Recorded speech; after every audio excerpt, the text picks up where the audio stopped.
The hills are alive with songs of praise, now on BBC Two. Here's Pam Rhodes.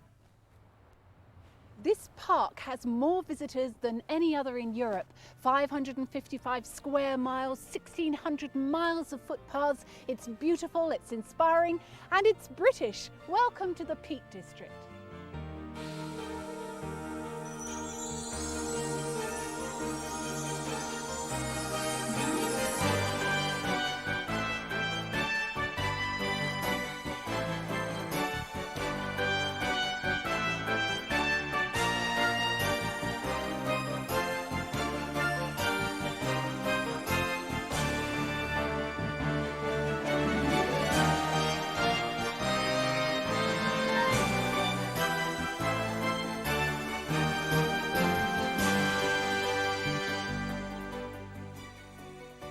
For our songs of praise, we've come right into the heart of the Peak District, to the beautiful village of Ashford in the water. And in the water right beneath where I'm standing now, Sheep Wash Bridge. They used to bring the sheep to be dipped in the shallows below. You can almost picture the scene, can't you? And there is a timeless quality about so many of the villages in the Peak District, perhaps in their solid stone buildings, perhaps in the solid sense of community that you so often come across here. Well, the locals in Ashford are waiting for us in Holy Trinity Church with a welcome that's both warm and loud.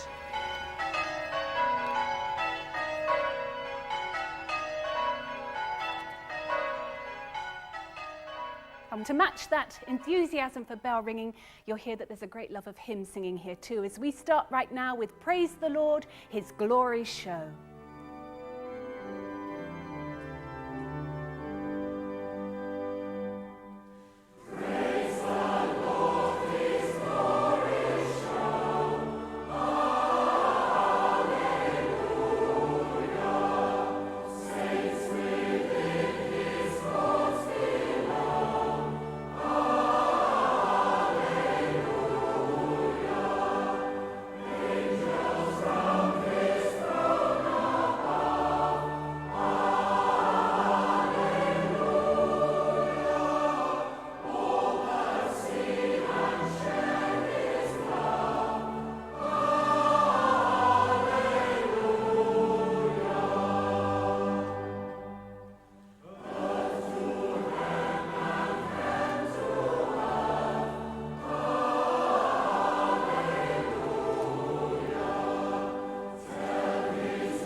The whole concept of national parks is a relatively new one. In fact, the Peak District was the first national park to be formed in this country in 1951.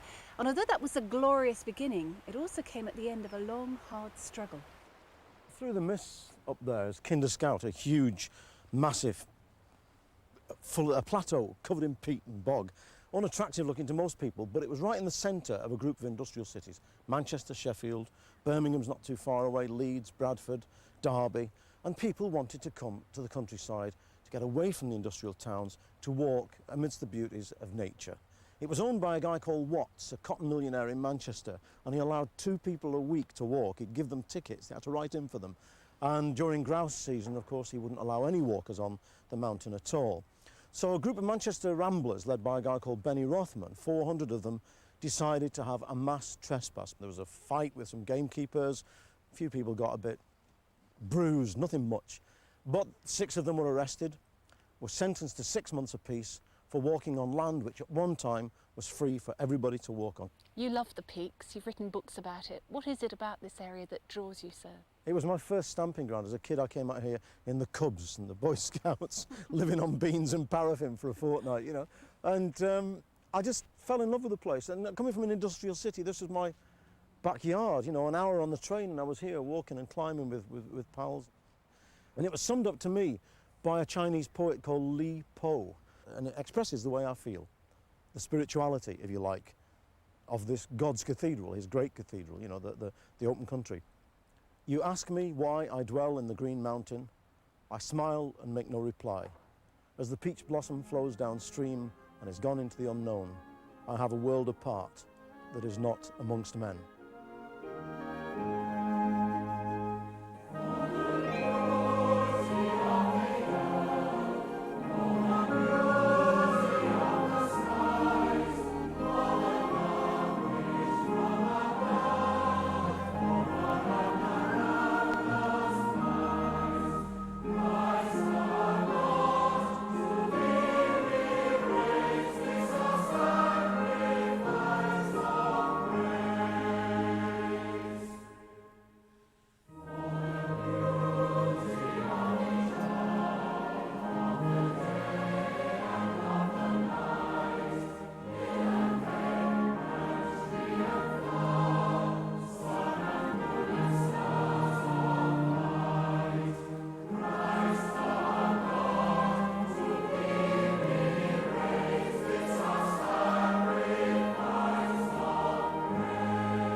Since retiring to Ashford 8 years ago, Maurice Eccles has more time to concentrate on woodwork and carving.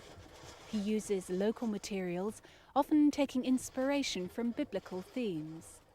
I try to use materials that have a meaning, and that's why some of the figures and things I've made have utilised the oak, which I managed to get from York Minster after the fire in the South Transept.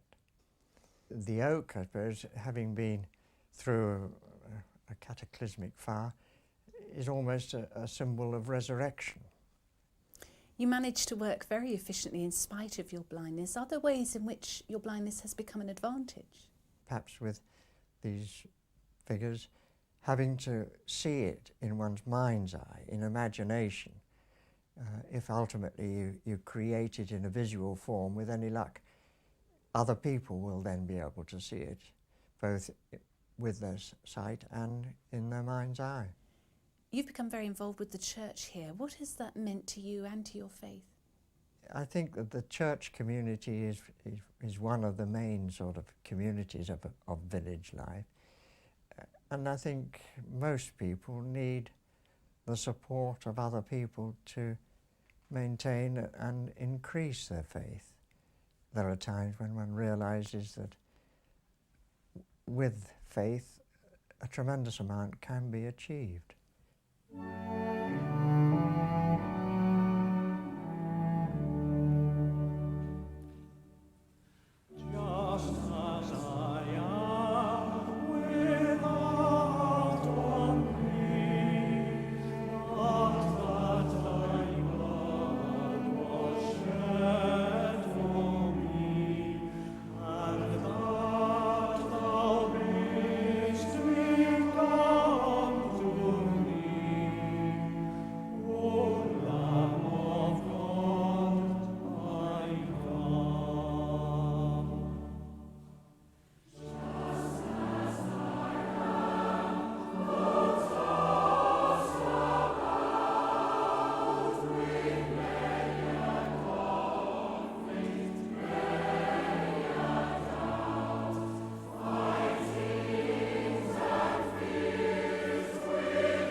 Caring for a living landscape, that's the motto of the Peak District National Park, and 22 million visitors come to the Peak District every year just to enjoy the view and to feel at one with nature.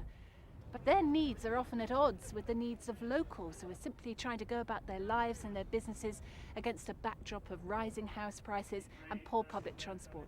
It's all become one huge balancing act. Some people look at the Peak District and think it's a very affluent area, which it is in parts, but there are quite a few people who don't have the same opportunities. There's hidden deprivation in the national park, and I think nationwide there's a problem with transport, and even in the Peak District people find it difficult to get out and are able to join in activities. And that's one of the reasons that the Ranger Service, together with the North Derbyshire Health Authority, have organised a series of walks. So, Roy, what happens then when you get a mixed group like this walking together out on the hills? The first thing I notice is the change in attitude, that people forget the disabilities. It's a great leveller. They become people for their own right in what they can do as opposed to what they can't do. They've probably got a few new interests. It might be bird watching, it might be that I've never actually seen a sheep before on a hill, because some of the kids that I've worked with have come out from Sheffield and have been amazed when they've seen a sheep. Is it a spiritual as well as a physical experience then? Yes, indeed. But my God's not in the church.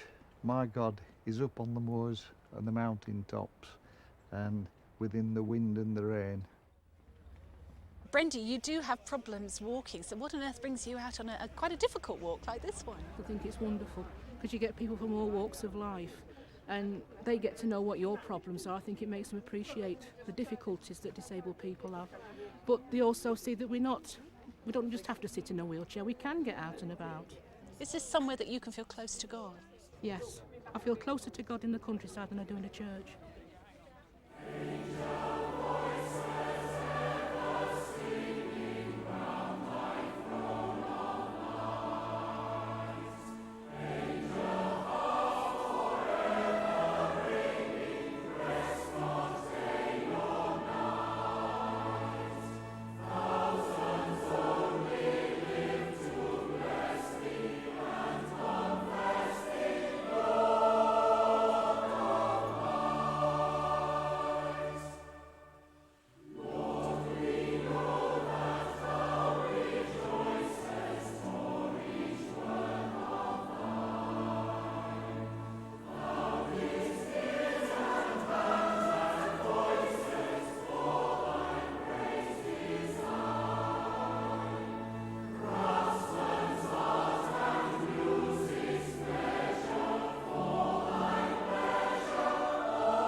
Today the village of Eyam is as pretty and as idyllic as any that you'll find in the Peak District.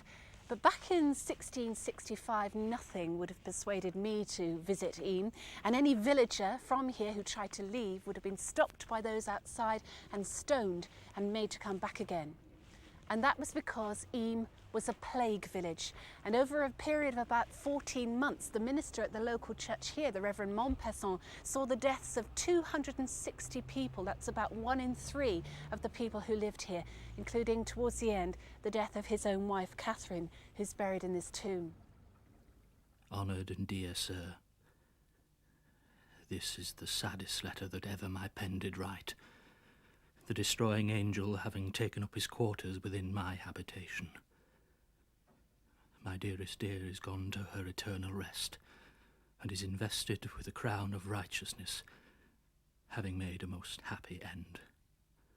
The traditional story is that some cloth, or perhaps second-hand clothes, tailor's materials, were delivered to the village tailor, and that the cloth was infected with fleas carrying the bacillus of bubonic plague. What role did Montpesson play in helping villagers to cope with their fate? Well, as the best-known person in the village, he took on the position of leader and persuaded the people to accept 3 decisions. One, of course, to close the church, because worship in a confined space would spread the infection, and they worshipped in the open air. To bury their own dead, because there just wasn't time to conduct funerals, and to accept quarantine.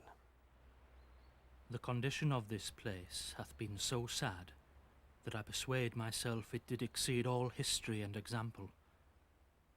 I may truly say our town is become a Golgotha. My ears never heard such doleful lamentations.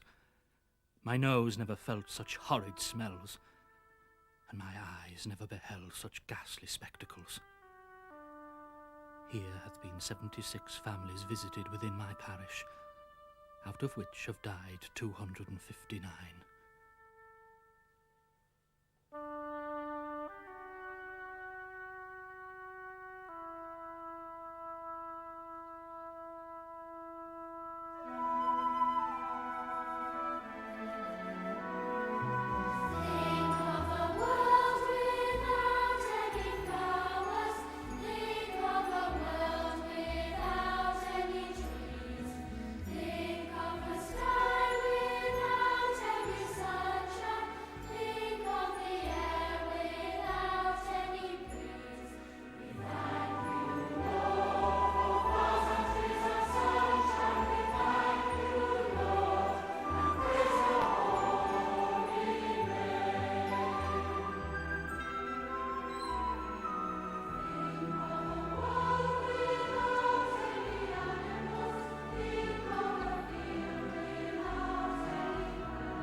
Just a few more weeks will see the reality of a 6-year dream for Molly Thornhill.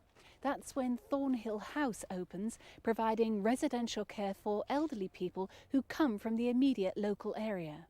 The whole idea is that people can be cared for within their own community so that they don't have to go miles away and feel totally lost. Why do you think this is such an appealing idea to them? I suppose because we've got quite a large ageing population in the village, and we, from time to time, we see old people being carted off to homes in Chesterfield, Sheffield, Buxton, and it might as well be the other side of the world. They're so far away, and they lose all the support they had, and so often it's such a trauma for them that they don't live all that long after they've got there. They feel there's nothing for them. For Barbara Gilbert, now in her 80s, widowed and suffering from Parkinson's disease, the move 3 miles down the road to Thornhill House can't come soon enough. I don't like being alone very much, particularly at night. And it's in a lovely spot, Thornhill House. It really is nice. It's not far from the church. Initially, it was very much part of my faith, but then every big step or every step of any consequence that I take, I think it must be the same for most Christian people, is part of your faith.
Joy Thrower, whose husband Clive is the vicar of Holy Trinity, often leaves behind the demands of parish life in Ashford and heads for gypsy sites as far away as Chesterfield.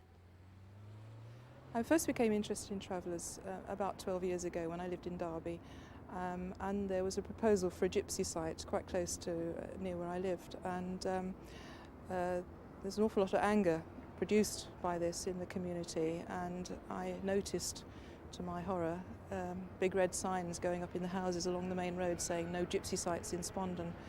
At the time, I was just appalled. I just saw that there was a group of people that everyone sort of disliked, and I had a gut reaction to that.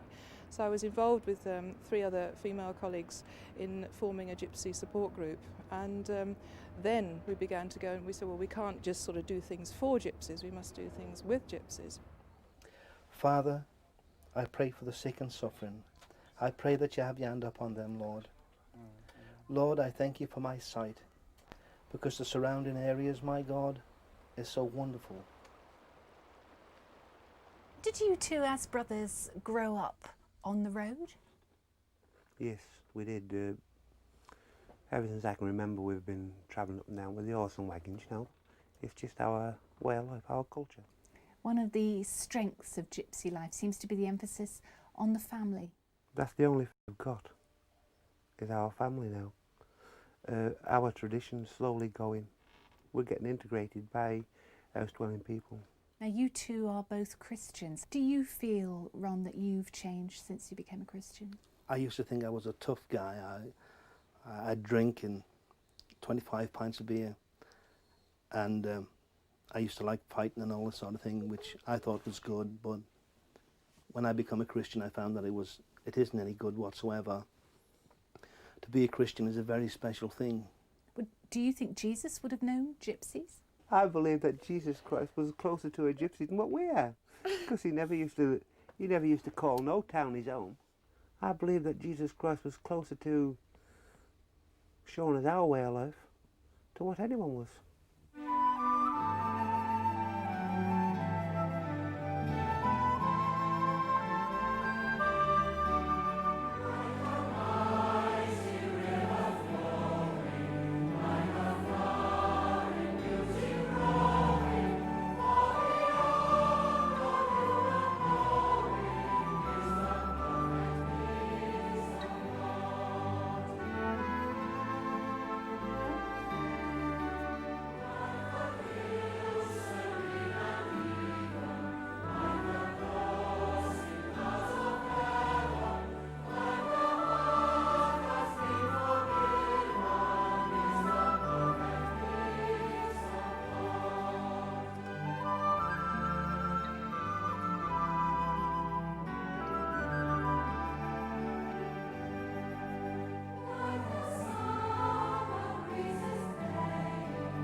Deep peace of the running wave to you.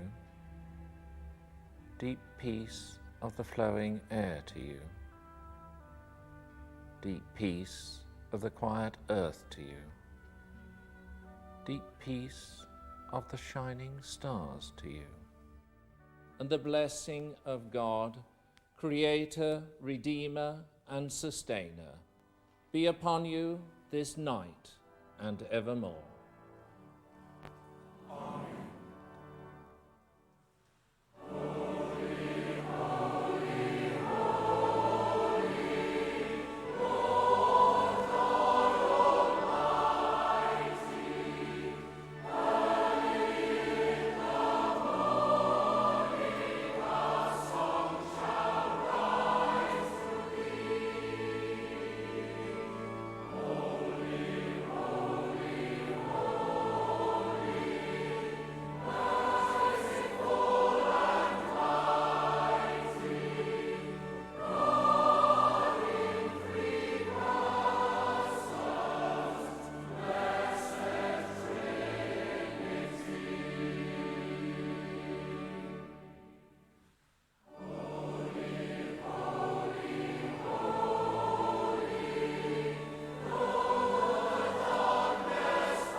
Bishop of Durham was back in the news last month about his beliefs, but what about the rest of us? What we think never gets in the headlines, does it? Well, Songs of Praise has commissioned a nationwide poll to find out what British Christians really do believe, and the results threw up some surprises. Next week, Alan Titchmarsh will be at Durham Cathedral to reveal those results and to talk to the Bishop as he approaches retirement. And for me, well, I'm heading away from the Peak District now, and I reckon I need a little something for the journey. Bye-bye.